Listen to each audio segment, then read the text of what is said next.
Hari Om welcome back to Shribala YouTube channel. ನಾನು ಶ್ವೇತಾ.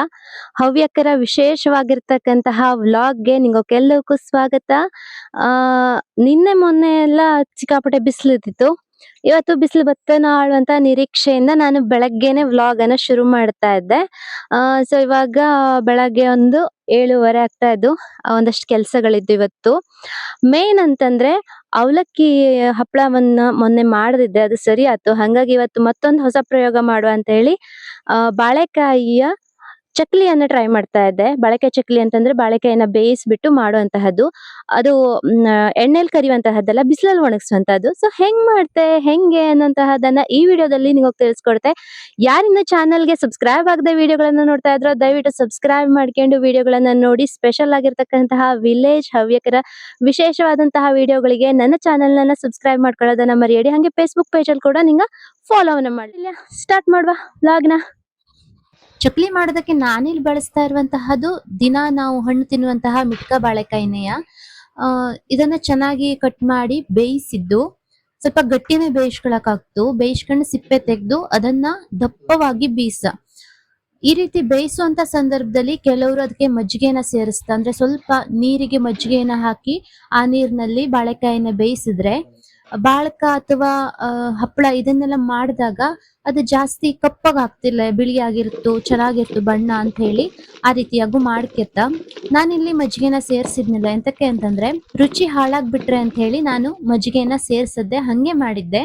ಇದರ ಹಿಟ್ಟು ದಪ್ಪವಾಗಿ ಬಂದಷ್ಟು ಚಕ್ಲಿ ಅಥವಾ ಬಾಳಕ ಚೆನ್ನಾಗ್ ಬತ್ತು. ಹಂಗ ಇಕ್ಕೊಂಡು ಅಮ್ಮ ಒಳ್ಳಲ್ಲೇ ಬೀಸ್ಕೊಡ್ತೆ ಅಂತ ಹೇಳಿತ್ತು. ಗಟ್ಟಿಯಾಗಿ ಬಾಳೆಕಾಯಿನ ಬೇಯಿಸ್ಕೊಂಡು ಅಷ್ಟೇ ದಪ್ಪವಾಗಿ ಹಿಟ್ಟನ್ನ ನೀರನ್ನ ಜಾಸ್ತಿ ಸೇರ್ಸದೆ ರೆಡಿ ಮಾಡ್ಕೊಂಡು ಆಮೇಲೆ ಪ್ಲಾಸ್ಟಿಕ್ ಮೇಲೆ ಇದನ್ನ ಒರಿಯಕ್ಕಾಗ್ತು. ಬಾಳೆ ಎಲೆ ಮೇಲೆ ಇದನ್ನ ನಾನಂತೂ ಟ್ರೈ ಮಾಡಿದ್ನಿಲ್ಲ. ಎಂತಕ್ಕಂತಂದ್ರೆ ಅದು ಅಷ್ಟು ಚೆನ್ನಾಗ್ ಬತ್ತಿಲ್ಲ. ಬಾಳಕದ ಹಿಟ್ಟನ್ನ ಚಕ್ಲಿ ಮುಟ್ಟಿಗೆ ಹಾಕಿದ್ಮೇಲೆ ಗೊತ್ತಾದದ್ದು ಅದು ಇನ್ನೂ ಸ್ವಲ್ಪ ದಪ್ಪ ಆಗಕ್ಕಾಗಿತ್ತು ಹೇಳಿ. ಚಕ್ಲಿ ಮುಟ್ಟಿಗೆ ಹಾಕಿ ಚಕ್ಲಿ ವರಿಯ ಅಂತ ಅನ್ಕೊಂಡೆ. ಚಕ್ಲಿ ಶೇಪ್ ಅಲ್ಲಿ ಬೈಂದ್ಲೆ ಅದು ಸ್ವಲ್ಪ ತೆಳ್ಳಗಾಗಿದ್ರಿಂದ ಬಾಳಕ ಆಯ್ತು.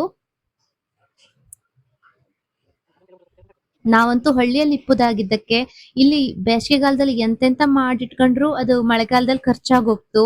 ಅದು ಬಣ್ಣ ಕಪ್ಪಗಾಗ್ಲಿ ಬಿಳಿ ಆಗ್ಲಿ ಅದೆಲ್ಲ ಇಲ್ಲಿ ಲೆಕ್ಕಕ್ಕೆ ಗೊತ್ತಿಲ್ಲ. ಟೇಸ್ಟ್ ಹೆಂಗಾಯ್ದು ಅಂತ ಮಾತ್ರ ನೋಡ್ತೀಯ. ಹಂಗಾಗಿ ಅದು ಚಂದ ಆಯ್ದ ಇಲ್ಲಿ ಅನ್ನೋದಕ್ಕಿಂತ ಅದು ಸರಿಯಾಯ್ದ ಇಲ್ಲಿ ಅಂತ ನೋಡ್ಕೊಂಡ್ರೆ ಸಾಕಾಗ್ತು. ಮತ್ತೆ ಪ್ಯಾಟೆ ಅಂತೂ ನಂಗೋಕ್ ದೂರ ಆದದಕ್ಕೆ ನಂಗೋಕೆಲ್ಲ ಈ ತರಹದ ಸ್ನಾಕ್ಸ್ಗಳೇ ಮಳೆಗಾಲದಲ್ಲಿ ಹೆಚ್ಚಾಗಿ ಸಿಗುವಂತಹದ್ದು. ಏನೇ ತಂದಿಟ್ರು ಅದೊಂದು ಕೆಲವು ದಿನ ಮಾತ್ರ ಬರ್ಲಕ್ಕು, ಮತ್ತೆ ಅಷ್ಟೇನು ಆರೋಗ್ಯಕ್ಕೂ ಕೂಡ ಒಳ್ಳೇದಲ್ಲ. ನಾವ್ ಈ ತರ ಎಲ್ಲ ಮನೆಯಲ್ಲೇ ಮಾಡ್ಕೊಂಡಾಗ ಅದ್ರ ಆರೋಗ್ಯ ಎಫೆಕ್ಟ್ ಕೂಡ ಚೆನ್ನಾಗಿರ್ತು. ಅದ್ರ ಜೊತೆಗೆ ರುಚಿಯಾಗಿ ನಾವೇ ಮಾಡ್ಕೊಂಡಂತ ತಿಂದಂತಹ ಒಂದು ಖುಷಿ ಕೂಡ ಇರ್ತು ನಮ್ಗೆ. ಹಂಗಾಗಿ ಈ ತರಹದ ಒಂದು ಎಕ್ಸ್ಪೆರಿಮೆಂಟ್ ಗಳನ್ನೆಲ್ಲ ನಾ ಅವಾಗ ಮಾಡ್ಕೆತಾನೆ ಇರುತ್ತೆ. ಕಟು ಬಿಸಿಲಿದ್ದಕ್ಕೆ ಇದು ಚೆನ್ನಾಗಿ ಒಣಕೊಂಡಿತ್ತು ಮಧ್ಯಾಹ್ನದೊಳಗೆಯ. ಮಧ್ಯಾಹ್ನ ಮೇಲೆ ಬಂದು ನೋಡೋ ಹೊತ್ತಿಗೆ ಚೆನ್ನಾಗಿ ಒಣಗ್ದಿತ್ತು. ಇದನ್ನ ನಾಳೆ ಇನ್ನೊಂದು ಬಿಸಿಲಿಗೆ ಹಾಕಿ ಅದನ್ನ ಸರಿಯಾಗಿ ಪ್ಯಾಕ್ ಮಾಡಿ ಇಟ್ಕೊಂಡ್ಬಿಟ್ರೆ ಮಳೆಗಾಲಕ್ಕೆ ಸಾಕು.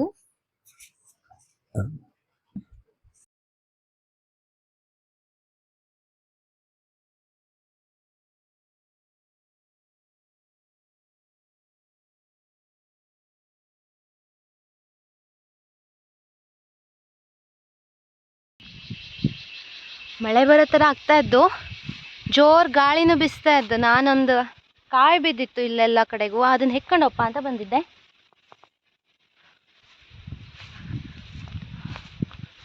ಸುಮಾರು ದಿನ ಆಗಿತ್ತು ಮಳೆ ಬರದೆಯ. ಇವತ್ತು ಬತ್ತ ನಾನು ಥರ ಗುಡುಗು ಮಿಂಚು ಎಲ್ಲ ಆಗ್ತಾ ಇದ್ದು. ಮೋಡ ಬೇರೆ ಜೋರು ಓಡ್ತಾ ಇದ್ದು. ಬೆಳಗ್ಗೆಯಿಂದ ಸಕ್ಕೆ ಉರಿ ಅಂತ ಸಿಕ್ಕಾಪಟ್ಟೆ ಆಗಿತ್ತು.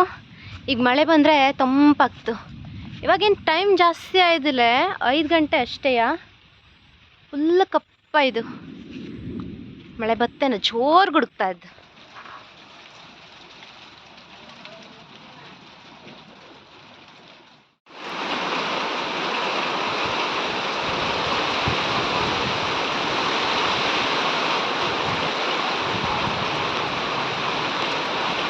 ಸೊ ನಾನು ಮಾರನೇ ದಿನ ಈ ಒಂದು ವ್ಲಾಗ್ ಅನ್ನ ಕಂಟಿನ್ಯೂ ಮಾಡ್ತಾ ಇದ್ದೆ. ಎಂತಕೆಂದ್ರೆ ನಿಂಗೂ ಕೆಲವಕ್ಕೂ ಹಳ್ಳಿಗಳ ಪರಿಚಯ ಮಾಡ್ಕೊಡುವ, ನಂಗಳ ದಿನಚರಿಯನ್ನ ತೋರಿಸುವ ಅಂತ ಹೇಳಿ. ಇವತ್ತು ನಂಗಳ ಗದ್ದೆಗೆ ಗೊಬ್ಬರ ಹಾಕೋದಕ್ಕೆ ಬೈಂದ ಒಂದೊಂದು ಆಡುಮಳೆ ಎಲ್ಲ ಶುರುವಾಗಿದ್ರಿಂದ ಮಳೆಗಾಲದ ತಯಾರಿ ಕೂಡ ಜೋರಾಗಿ ನಡೀತಾ ಇದ್ದಿತ್ತು. ಗದ್ದೆಗೆ ಈ ಸರ್ತಿ ಗೊಬ್ಬರ ಹಾಕ್ಸುವ ಅಂತ ಹೇಳಿ ಆಳುಗಳು ತಕೊಂಡು ಗೊಬ್ಬರ ಹಾಕ್ಸ್ತಾ ಇದ್ದಿದ್ಯಾ. ಬೆಳಗಿನ ಹೊತ್ತೆಲ್ಲ ಸ್ವಲ್ಪ ಮೋಡ, ಬಿಸಿಲು ಈ ತರ ಆಗ್ತಾ ಇರ್ತು. ಸಂಜೆ ಹೊತ್ತಿಗೆ ಮಳೆ ಬತ್ತು. ಇದಂತೂ ಡೈಲಿ ರೊಟೀನ್ ಆಗ್ಬಿಟ್ಟಿಕ್ಕಿದು. ಒಂದ್ ವಾರದಿಂದಾನು ಹಿಂಗೆ ಆಗ್ತಾ ಇದ್ದು. ಸದ್ಯದಲ್ಲೇ ಮಾನ್ಸೂನ್ ಕೂಡ ಶುರು ಆಗ್ತಾ ಇದ್ದಿದ್ರಿಂದ ಈ ರೀತಿಯಾಗಿ ವಾತಾವರಣ ನೋಡೋದಕ್ಕೂ ತುಂಬಾ ಚೆನ್ನಾಗಿತ್ತು. ಸಣ್ಣ ಸಣ್ಣ ಮಳೆಗೆ ಎಲ್ಲ ಕಡೆ ಹುಲ್ಲು ಹುಟ್ಟಿ ಹಸಿರಾಗಿ ಕಾಣಿಸ್ತು ನೋಡೋದಕ್ಕೆ. ತುಂಬಾ ಚಂದ ಈ ಟೈಮಲ್ಲಿ ಹಳ್ಳಿಗಳನ್ನ ನೋಡೋದಕ್ಕಂತೂ.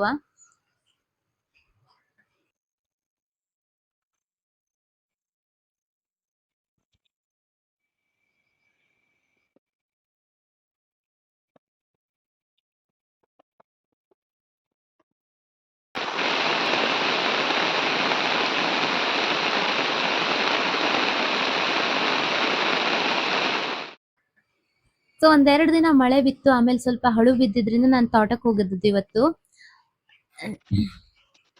ಸ್ವಲ್ಪ ತೋಟದಲ್ಲೂ ಕೆಲಸ ಇದಿತ್ತು. ಈ ಕೆಲಸ ಎಲ್ಲ ನೋಡೋದಕ್ಕೆ ತುಂಬಾ ಚಂದ ಕಾಣಿತ್ತು. ತೋಟ ತುಂಬಾ ಕ್ಲೀನ್ ಆಗಿ ಅನಿಸ್ತು. ಆದ್ರೆ ಮಾಡೋದಕ್ಕೆ ಸ್ವಲ್ಪ ಕಷ್ಟ. ಚೂರು ಹೆಚ್ಚು ಕಡಿಮೆ ಆದ್ರೂ ಮೈ ಮೇಲೆ, ಮುಖದ ಮೇಲೆಲ್ಲ ಬಿದ್ದು ಬಾಳೆ ಹೆಡೆ ಕಲೆ ಎಲ್ಲ ಆಗ್ಬಿಡ್ತು. ಅದೆಲ್ಲ ಆ ತರ ಆದ್ರೆ ತುಂಬಾ ಕಷ್ಟ. ಸೊ ನೋಡ್ಕೊಂಡು ಹುಷಾರಾಗಿ ಈ ರೀತಿ ಕೆಲಸನೆಲ್ಲ ಮಾಡ.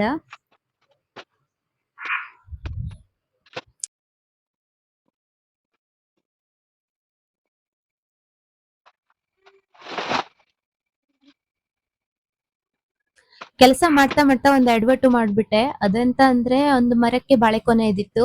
ಅದನ್ನ ಕಡಿಯುವ ಅಂತ ಹೋದದ್ದು ಅಮ್ಮನ ಫೇವ್ರೇಟ್ ನಂಜಾಟ್ ಹೂವಿನ ಗಿಡದ ಮೇಲೆ ಬಾಳೆ ಮರನ ಬೀಳ್ಸಾಕ್ಬಿಟ್ಟೆ. ಇದನ್ನಾದ್ರೂ ಅಮ್ಮ ನೋಡ್ಬಿಟ್ರೆ ನಾಳೆಯಿಂದ ನೀ ತೋಟಕ್ಕೆ ಹೋಗೋದು ಬೇಡ ಅಂತ ಹೇಳ್ತು ಪಕ್ಕನೆಯ. ಹಂಗಾಗಿ ಆದಷ್ಟು ಬೇಗ ಇದನ್ನೆಲ್ಲ ಕ್ಲಿಯರ್ ಮಾಡ ಅಂತ ಹೇಳಿ ಪಟ ಪಟ ಕ್ಲೀನ್ ಮಾಡ್ಕೊಂಡು ಆಮೇಲೆ ಮನೆಗೆ ಬಂದದ್ದು ಬಾಳೆಗೊನೆ ಸಂತಿಗೆ. ಇದು ನನ್ನ ಪೂರ್ತಿ ಒಂದು ವಾರದ ವ್ಲಾಗು. ಸೊ ನಿಮಗೆ ಕೆಲವಕ್ಕೂ ಇಷ್ಟ ಆಯ್ತು ಅಂತ ಅನ್ಕೊಂಡು ವಿಡಿಯೋನ ಇಲ್ಲಿ ಎಂಡ್ ಮಾಡ್ತಾ ಇದ್ದೆ. ವಿಡಿಯೋ ಇಷ್ಟ ಆದರೆ ದಯವಿಟ್ಟು ಶೇರ್ ಮಾಡಿ. ಹಾಗೆ ಆ ಚಾನಲ್ಗೆ ಸಬ್ಸ್ಕ್ರೈಬ್ ಆಗೋದನ್ನು ದಯವಿಟ್ಟು ಮರೆಯಡಿ. ನಿಮಗೆ ಸಬ್ಸ್ಕ್ರಿಪ್ಷನ್ ಅನ್ನುವಂತಹದ್ದು ನಮ್ಗೆ ತುಂಬಾ ಮುಖ್ಯ. ಅಡಿಲಿಯಾ ಮತ್ತೆ ಸಿಗುವ.